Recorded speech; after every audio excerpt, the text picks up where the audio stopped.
আজব সুরে কে জানি ডাকছে। কাছাকাছি গিয়ে দেখে আমার নবী একটা হরিণ ডাকতেছে, ডাকছে, ইয়া রাসূলুল্লাহ মাদাদ কুন, ওগো আল্লাহর হাবিব সাহায্য করুন, সাহায্য করুন।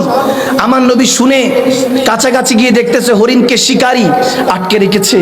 এখন শিকারীকে বলতেছে, এই শিকারী, হরিণকে কেন আটকে রেখেছো? বলে, আমার ছোট ছোট দুইটা বাচ্চা আছে, তাদের ভরণ পোষণের দায়িত্ব আমার। এখন হরিণকে বাজারে বিক্রি করলে কিছু টাকা পয়সা আসবে, সেটা দিয়ে ঘর তোর চলবে। এখন হরিণকে তো আটকে রেখেছি। হরিণের সাথে আল্লাহর নবী কথা বলছেন, কিরে হরিণ ডাকছিস কেন?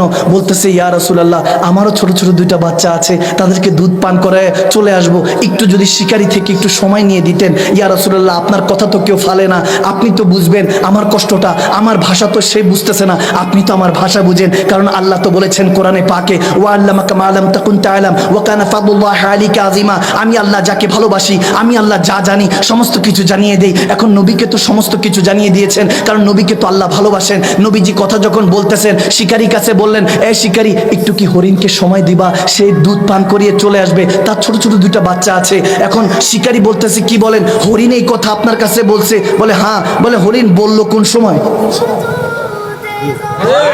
সুবহানাল্লাহ কয় না? সুবহানাল্লাহ। বলে, হরিণ বলল কোন সময়? শুনলামই তো না। হরিণ তো শুধু আপনার সাথে ফেল ফেল করে তাকিয়েছিল। আমার নবী বলে, তোর কলব এখন মুর্দা, এই জন্য তুই কিছু শুনবি না। যদি ইমানের নূর দিয়ে জিন্দা হতো, তাহলে হরিণের কথাও তুই শুনতে পাইতি। তুই হরিণের কথা, এমনকি জাররা জাররা যে আল্লাহর জিকিরে আছে, সেটাও শুনতে পাইতি।